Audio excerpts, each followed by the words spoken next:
Not a bad cup of tea that. It's in one of my newer mugs. This is what an awesome sun looks like. I'm not sure if I agree with that, but my mum got me it and she seems to think so. So yeah, let me know if you think that's correct. GTX 1070.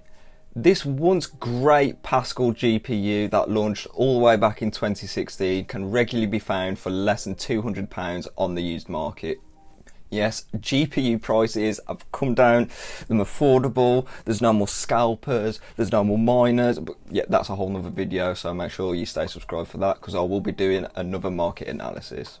However, getting back to the GTX 1070, how does it perform in 2022 and how much life has it still got left in it? Because I know these Pascal GPUs do age very well. If you've seen my 1080 Ti video, you would see that that has aged pretty well as well. The Pascal series of GPUs launched between 2016 and 2017, with 2016 being the launch year of the GTX 1070.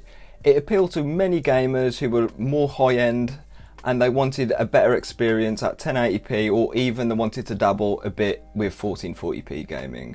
And the GTX 1070 had the horsepower to back this up. It had 1920 CUDA cores and 8GB of GDDR5 memory. And it also has full support for DirectX 12, so it does have quite a bit of life still left in it. The model I'm testing today is the Asus Dual model.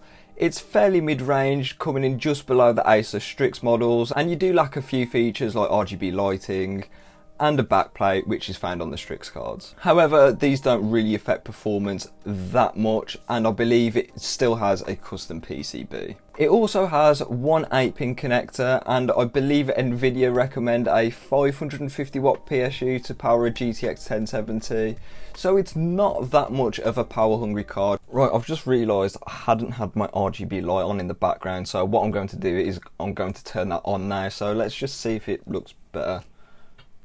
Like, does that look better? I don't know, it should do. It's purple and it looks quite good. It's a quite good RGB light, that is. Benchmarking today is done on my testing system, which has a Ryzen 5 5600G, 16GB of CL16 memory running at 3200 MHz, and a Gigabyte X570 Aorus Ultra.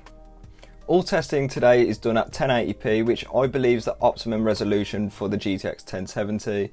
You could get away with 1440p, but however, I don't recommend it, but if you're willing to drop a few settings, 1440p should do just fine.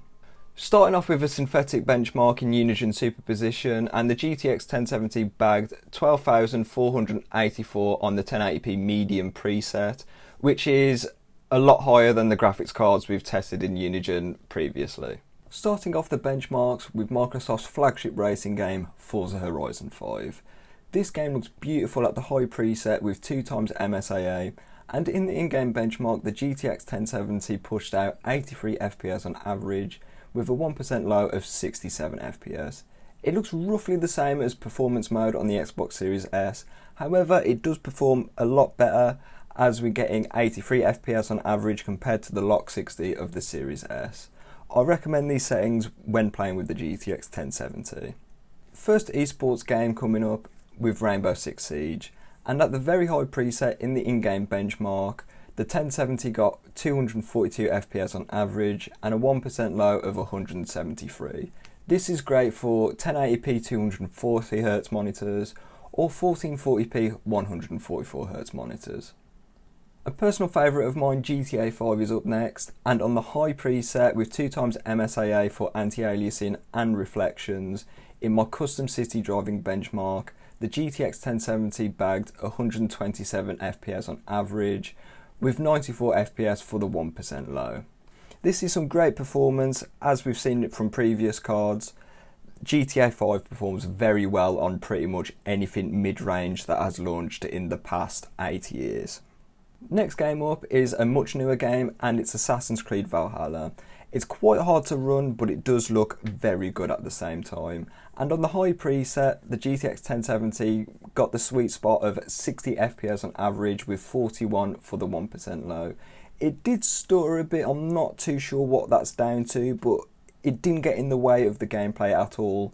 And these are the settings I recommend, as the high preset looks quite good and 60 FPS on average is quite great. So it's quite equivalent to, I would say, the Xbox Series S again. On the other hand, a much easier game to run is F1 2021. It always performs great, and at the high preset in the Wet Australian Grand Prix benchmark, the 1070 got 118 FPS on average with 99 FPS for the 1% low. This is some very playable performance, and even if you have a high refresh rate monitor like 144Hz, the game's going to perform just great. So I'm sitting here editing the video and I've only just realised I tested Halo Infinite at 1440p instead of 1080p. So looking back on it, 45 FPS on average for 1440p medium, not too bad at all. So yeah, 1080p, the performance is going to be a lot better. Last game up today is Halo Infinite, and this is the first time I think I've tested it with the graphics cards. And on the medium preset in the campaign, the GTX 1070 got 45 FPS on average and 33 for the 1% low. I think the PC port isn't great for Halo Infinite. I've had problems with my 1080 Ti as well.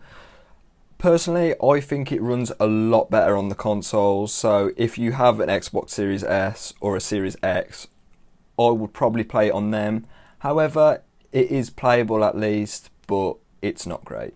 So the GTX 1070 still performs really great at 1080p, even though this thing is 6 years old now. Just the entire Pascal series of GPUs has aged incredibly well. In terms of raw compute performance, it's very similar to an RTX 3050, so if you don't care too much about RTX features like DLSS and real-time ray tracing, I would say get the 1070.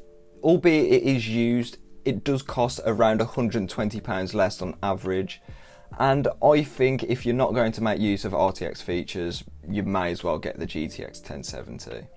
Like every other card I test on this channel, it's still really great for esports games.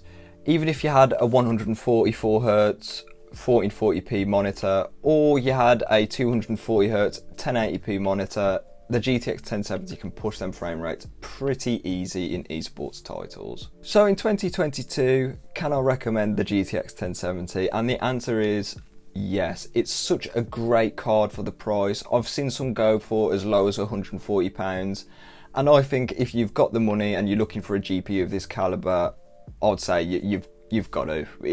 You've got to pull the trigger. It's just such a good deal for that amount of money.